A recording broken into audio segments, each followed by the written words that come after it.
Phone sales is an art, a tricky one at that, which is why there are so few great phone salespeople. In this training module, we'll focus on an array of strategies that will help you fine-tune your persuasive skills, resulting in happier customers and increased sales.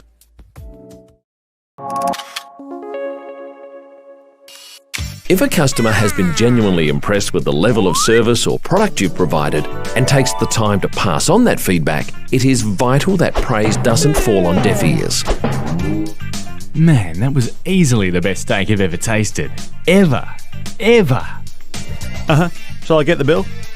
Customers are often reticent to provide positive feedback. So when you're lucky enough to be on the receiving end of such a compliment, be sure to match the customer's enthusiasm and let them know the feedback is appreciated. Man, that was easily the best steak I've ever tasted. Oh, I'm so happy to hear that. I'll let the chef know right away. Thank you.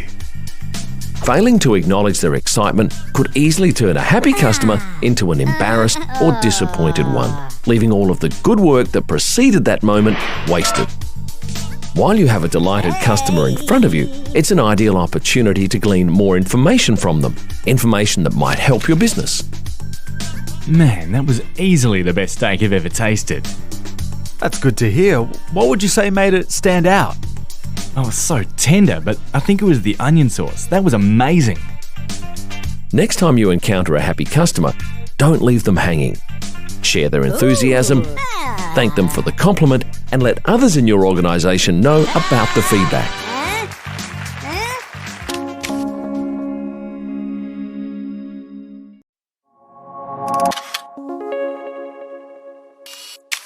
Okay, I'll have a think about it. Most novice salespeople have no idea how to handle that response. Most just give up and let the customer hang up. Instead of giving up, we need to keep the customer talking. You could try Tom Hopkins' famous approach. I understand you want to consider your options. It's an important decision. Just so I'm clear, is it the A? No.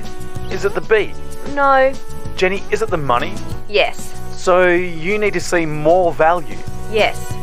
9 times out of 10, the sticking point is the money.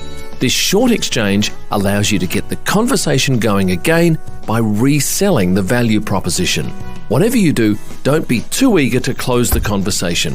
Often the customer just hasn't heard what they need to hear and further discussion is required.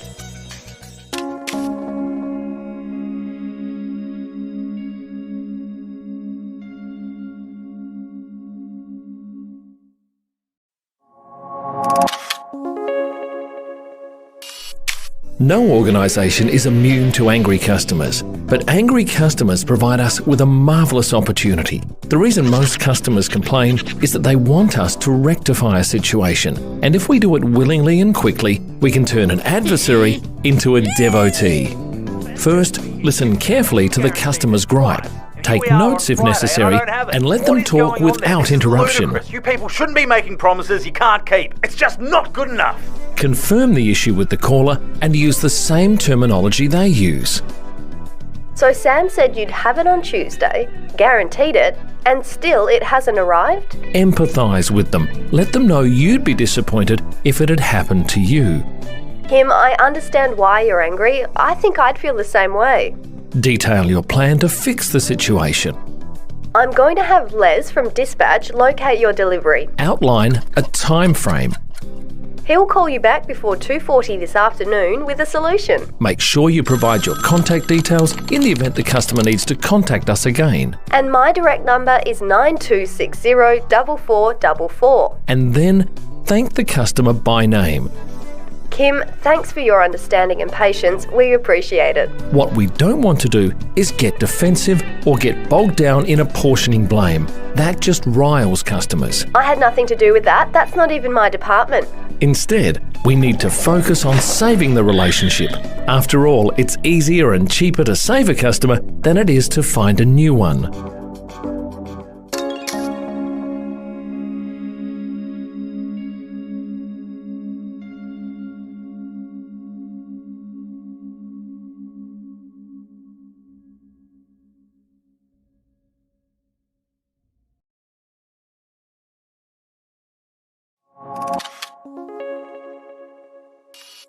Anxious customers want you to understand how they feel, although few will come straight out and say, "Hey, I'm really anxious." you'll have to pick up on their anxiety, and when you do, it's important to show empathy, acknowledging their concerns are valid and making sure they realise they are dealing with someone who understands them. I'm unsure of which plan I need. There's just so much information to wade through. I know how you feel. When I first started working here, I felt the same way.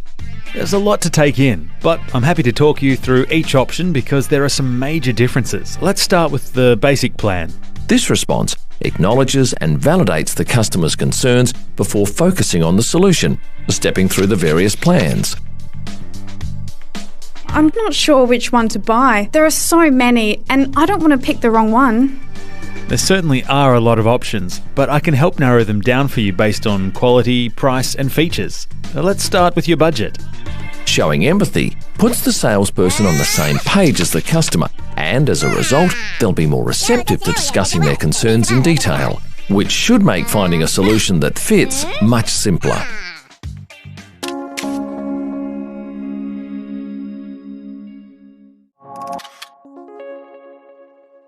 When recruiting for customer service agents, above all else, you want someone who genuinely enjoys the work.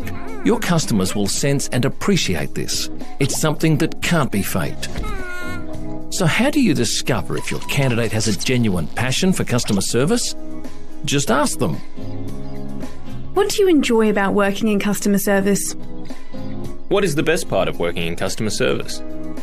Tell me, what is it that you enjoy about your working day? If the candidate genuinely enjoys interacting with customers, their response will indicate this. It should come naturally off the top of their head. Oh, I really love when I find what a customer wants and they're excited about it. When I can solve a customer's problem, take them from angry to excited and grateful, that feels good.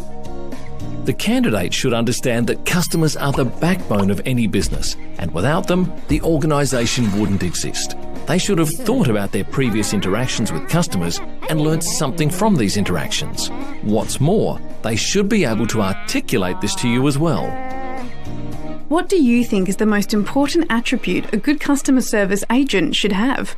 There are many answers to this question, but each one will help reveal the candidate's attitude. I believe the most important attribute is the ability to listen with empathy. If a customer knows I'm genuinely listening and understanding them, then they start to believe that I want to resolve their issue. I'd say the most important attribute is resilience. You mustn't take things personally, and be prepared for all sorts of personalities with all sorts of requests, and be able to bounce back if you do encounter someone who's rude or abrupt. When handling difficult customers, the most successful customer service agent understands that the customer's anger or disappointment is not meant as a personal attack on them. This understanding is crucial and must be established. If they haven't already revealed this understanding to you, ask them specifically about it. Have you been in a situation with a customer who was very upset and blamed you for something that wasn't your fault? How did you handle this? An exceptional customer service agent is able to be objective about their role and the situation, and be able to understand that the customer is simply venting their anger or disappointment, not making a personal attack.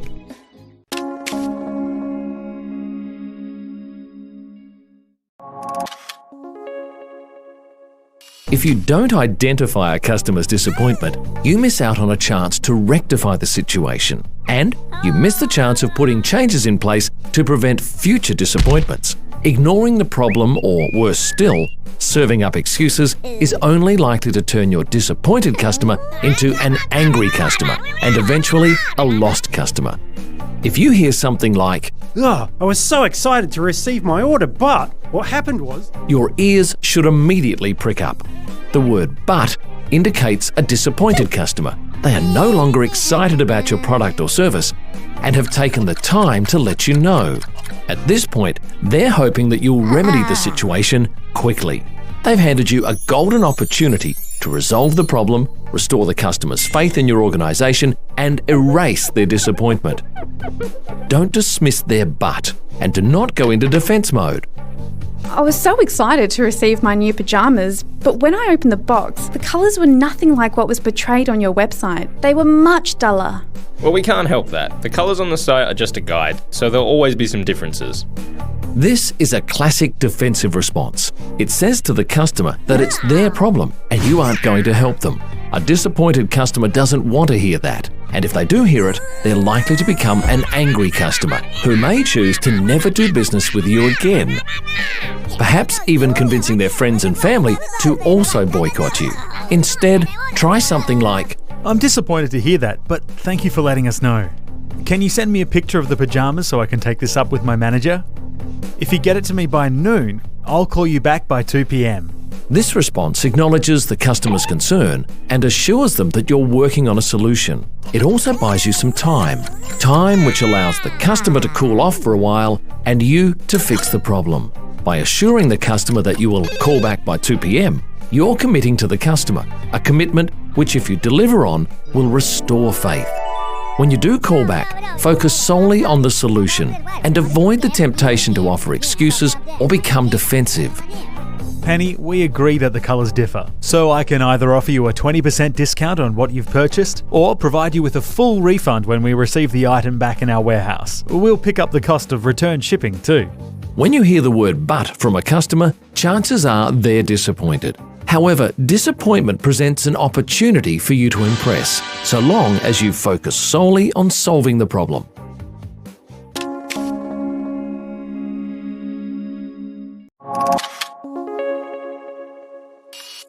To a large extent, the words you use on the phone will determine your success.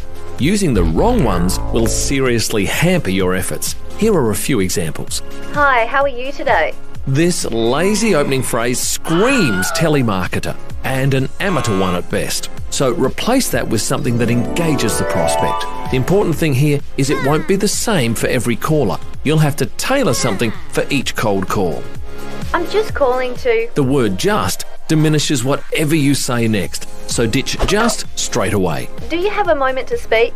Whilst this might seem polite, it does provide the prospect with an easy out. Oh, I'm a bit busy at the moment. Can you call me next week? So replace it with something like, I realise you're busy, so I'll keep this brief. paying close attention to what words and phrases come out of your mouth will result in more sales.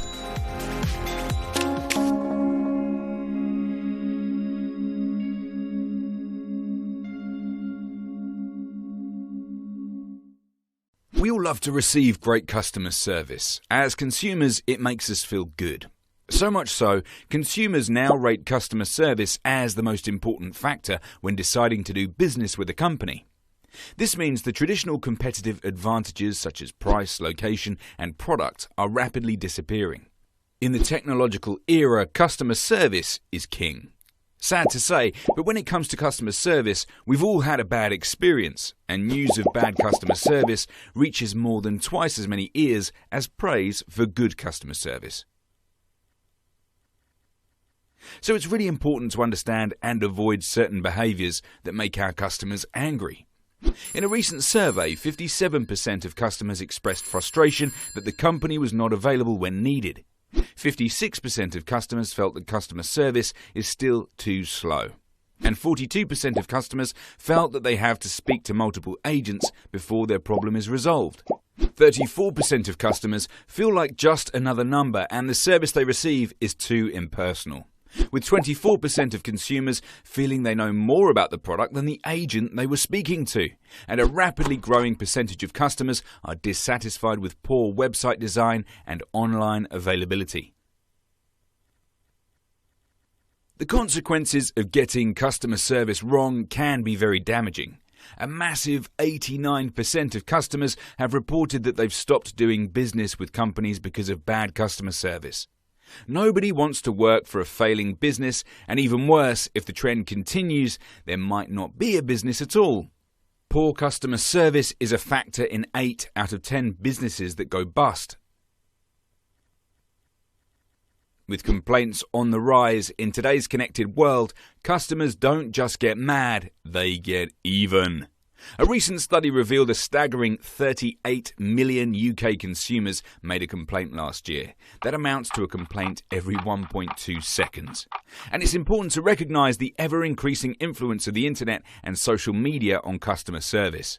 Social media outlets have given customers a megaphone to voice their complaints to an increasingly connected population.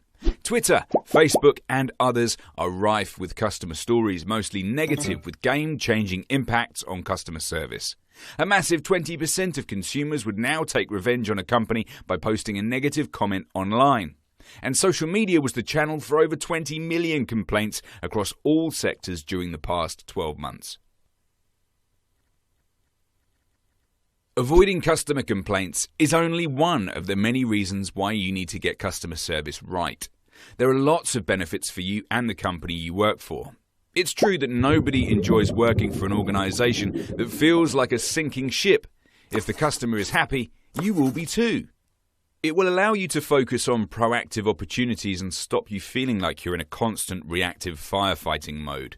Plus, good customer service fuels positive publicity in the media, allowing you to be proud of what you do. Most importantly, happy customers become loyal customers, and loyal customers are very valuable indeed. They're willing to spend more, they refuse to switch services, and crucially, they're very likely to spread the love and recommend your services to others. How do you create these magical loyal customers? Policy? Systems? Technology? No. It's simple. In a recent survey, friendly employees or customer service representatives topped this list of what customers want. So, it really is down to you. Try to take what you've learned in this module and use it to shape how you interact with customers every day. How would you feel if you could have an online business that generates thousands of dollars every month without creating your own products, fulfilling products, technical skills, or any prior marketing or business knowledge? You can leverage affiliate marketing to start making money today. With affiliate marketing, you earn commissions by promoting existing products. You find a product you like, promote it to others, and make a profit for each sale that you create. Some affiliate programs have recurring commissions, which means a single sign-up could make you money every single month. You could be earning passive income for sales generated today without any additional work. This probably sounds too good to be true, but many popular blogs and websites use this very strategy for monetization. Are you convinced yet? We're ready to show you how you can generate thousands of dollars a month by leveraging the power of affiliate marketing and sales funnels. It's a simple process with little to no startup costs. Get started today and learn how others are using this strategy to generate a full-time income.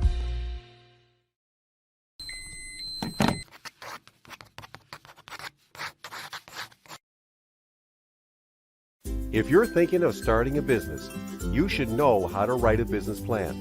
It is usually observed that despite having a great startup idea, most businesses are not successful. According to common statistics, within the first 5 years of operation, 90% of businesses fail, and of the remaining 10%, only 1 out of 10 businesses last past the first 5 years. So what makes some businesses fail while others prosper? There may be several reasons, including but not limited to poor customer service, poor logistics and cost management, and inadequate product. But the major reason is the lack of a business plan. Business plans help define goals and achieve them. If you take out time to set concrete but achievable goals and chart a plan to success, it can help you realize your dream and make your business flourish. I have compiled an all-inclusive list of areas that need to be considered while writing a business plan. These will help you in defining your goals and the path your business needs to take to achieve them. Step 1. Define your vision. When you start a business, you have a clear goal in mind. You know exactly what you wish to achieve with your business. However, after some time, the clarity of your vision will become blurred, and you'll forget some of your brilliant ideas. Writing down your vision for the company will help you to define it, and moreover, it will help your staff identify with the mission. All daily activities of the business can then be aligned with your vision for the business. This should be the first step of writing a business plan. Step 2. Set your goals and objectives for the business. Never assume that your goals need to be small to accommodate your limitations. Think big. Clearly define your short-term goals, the ones that you wish to achieve within 12 months, mid-term goals, those that will take between 2 to 3 years, and long-term goals.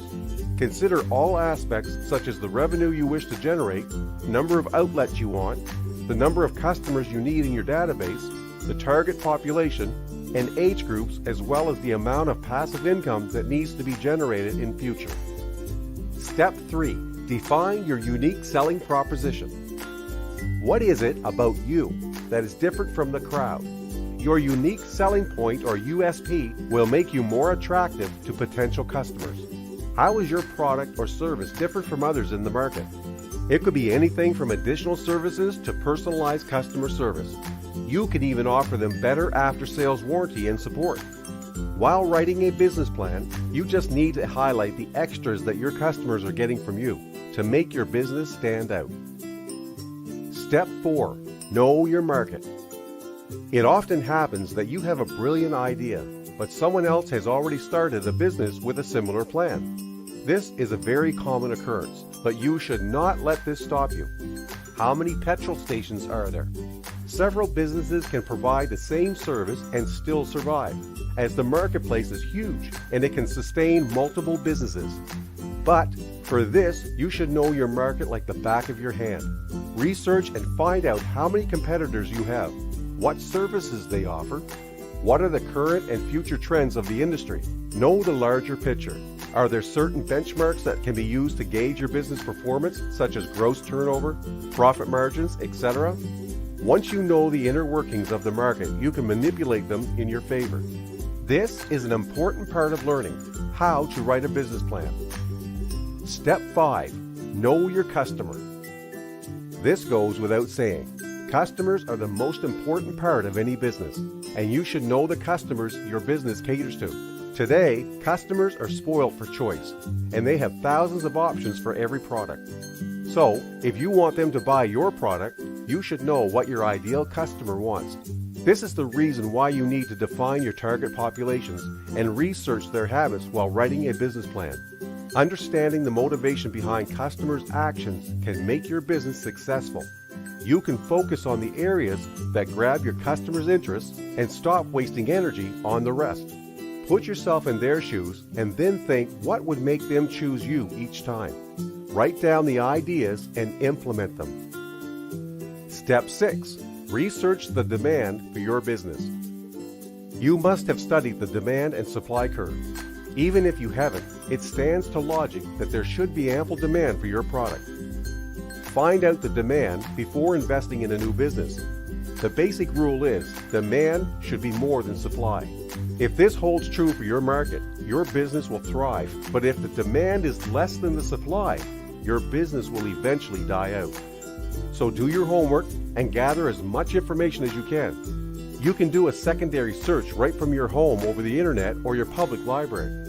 You can even visit government offices for this information. But by far, the best option is primary research, where you directly interact with your target audience to know their preferences and how ready they are to buy your product. So hit the road and note down all the interesting ideas you get to increase the demand. Be smart and invest your life savings only after ascertaining that there is a demand for your product. Step 7. Set your marketing goals. So you have finished the research and defined your business vision. The next step in writing a business plan is setting up marketing goals. These are those goals that define how your product would look like, what it will cost, how you'll distribute it, and the ways in which you can promote it. Most businesses do plan this, but they neglect the most important areas. You should set up measurable marketing goals that will help achieve your primary business objectives. Questions like the number of products you'll sell, what will be your product development strategy, your price margins, delivery methods, and promotion plan should be duly considered. When you ask yourself these questions, they will help define the goals for marketing your business. Step 8. Define your marketing strategy. Now that you have your marketing goals, you need a plan to achieve them. how many products you need to produce and sell, and at what profit margin so as to get your desired revenue. What will be your system of delivery and your coverage area? What will be the strategies to promote your business? The media that you will use. Be very specific, as these will translate to action and your ultimate success or failure. Plan for every eventuality while writing a business plan. This is a very vital step of writing a business plan, so acquaint yourself with it so that you can easily navigate through each point. Step 9. Take action. And of course, without action, all else is a waste. This is the most important part of writing a business plan.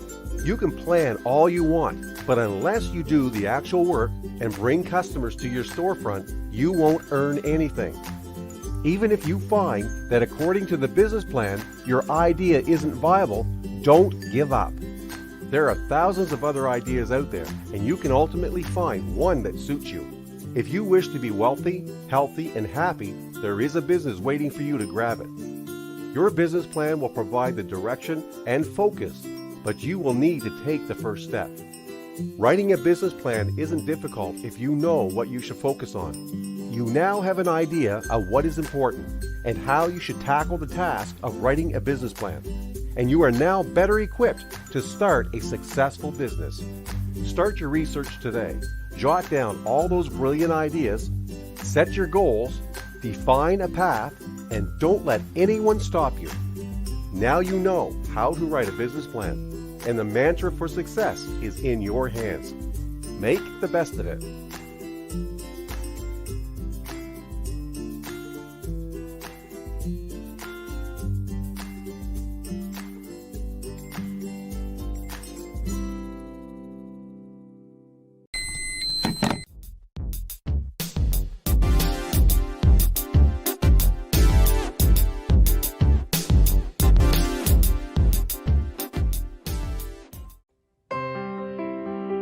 Affiliate marketing is one of the best ways for beginning and advanced online marketers to start making money. There are a couple reasons for this. For one thing, you do not need to create your own product, as you simply get a commission for referring people to the affiliate item. Creating a product can take a lot of time, and therefore you are avoiding this time-consuming task. In addition, you often do not have to deal with customers because you are simply referring them to another person's website. Customer management can also take a lot of time and be quite aggravating. So not having to deal with the clients can be a huge time saver. The problem is the vast majority of affiliate marketers fail to make significant money because they do not promote products the right way. Here are some tips to help you become profitable in a short time. First, picking the right niche is very important. Some marketers go into niches that have no competition, thinking those offer the most income potential. The problem is, there is usually no competition because there's no demand for that product or service.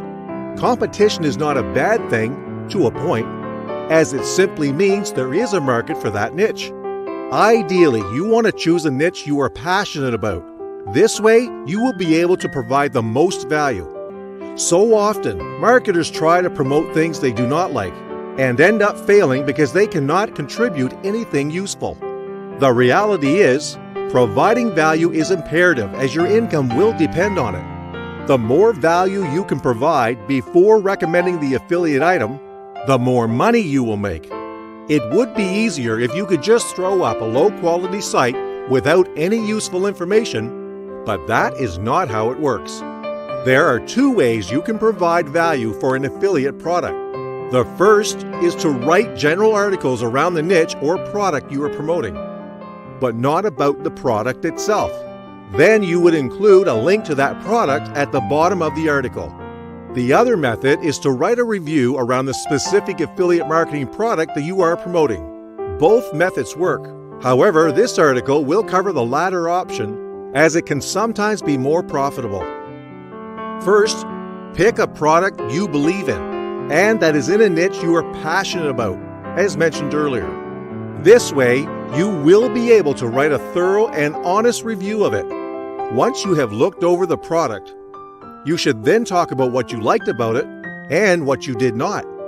If you just go on and on about how great a product is, people will naturally tend to shy away because they will feel they are being sold to.